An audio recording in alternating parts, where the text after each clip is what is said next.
जब वो देवसेना वाला तीर ऐसे छोड़ा जाता है तो वही स्थितिज ऊर्ध्वा जाके भल्लाल देवसेना में घुस जाता है। आज के इस वीडियो लेक्चर में हम लोग बात करने वाले हैं बहुत ही इंपॉर्टेंट टॉपिक, बहुत ही प्यारा सा डेरिवेशन, एक समान विद्युत क्षेत्र में द्विध्रुव को घुमाने में किया गया कार्य।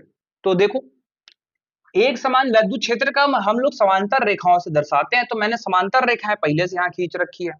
अब इस एक समान विद्युत क्षेत्र के अंदर एक द्विध्रुव रख दो, तो द्विध्रुव का मतलब होता है एक तरफ माइनस क्यू, एक तरफ प्लस क्यू आवेश हो।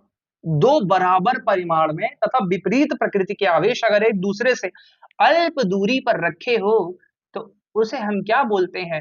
द्विध्रुव बोलते हैं। ठीक है, मान लिया हम लोगों ने ये जो द्विध्रुव है ये विद्युत क्षेत्र से थीटा कोण बनाते हुए पहले रखा गया था, सही है।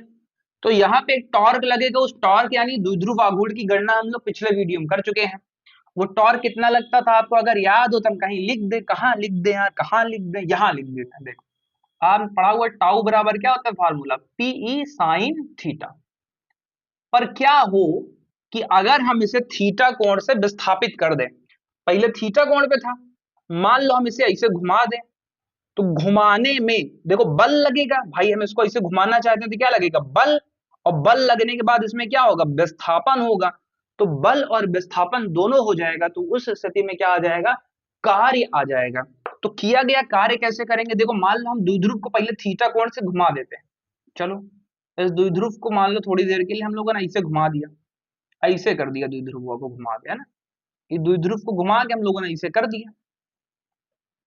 अब ऐसे कर दिया तो कितने डिग्री के एंगल पे घुमा दिया? मान लो डी थीटा एंगल पे हमने घुमा दिया। तो जो कार्य होगा आप लिखोगे द्विध्रुव को सूक्ष्म यानी डी थीटा घुमाने में, डी थीटा घुमाने में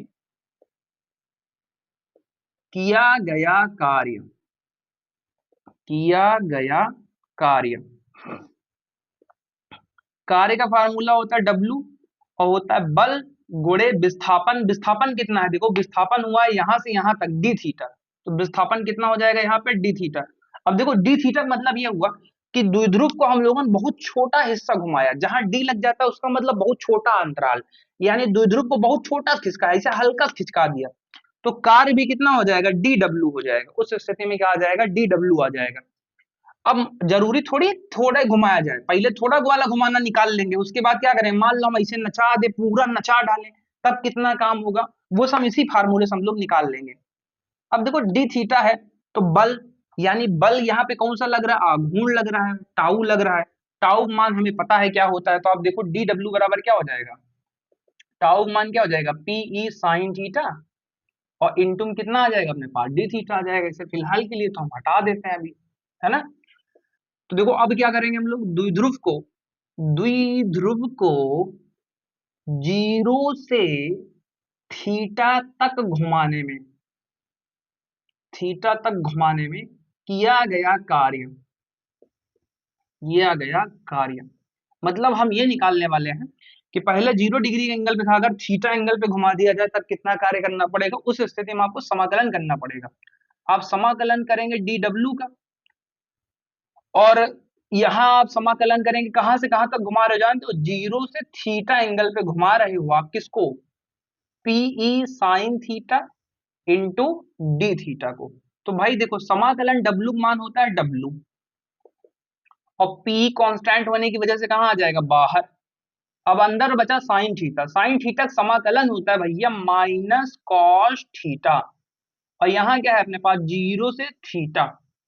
तो W बराबर क्या हो जाएगा? देखना जरा, P, ये माइनस तो आ गया बाहर, लिमिट कैसे रखी जाती है? तो सबसे पहले ऊपर वाला यहां रखते हैं, फिर नीचे वाला रखते हैं, तो अपने पास आ जाएगा कॉस थीटा माइनस कॉस, एक बार में कितना आ जाएगा? 0। अब देखो जरा, W बराबर क्या आ जाएगा? Minus P E cos theta, cos 0 का मान कितना होता है? 1, और फाइनल जो फार्मूला आ जाएगा वो क्या आ जाएगा? माइनस को अंदर भेज दो, यहां से आ जाएगा पी, माइनस अंदर जाएगा तो ये प्लस में हो जाएगा, और ये वाला क्या हो जाएगा? माइनस में कॉस थीटा। ये जो फार्मूला निकला ये द्विध्रुव को घुमाने में किया गया क्या निकला? कार्य निकला।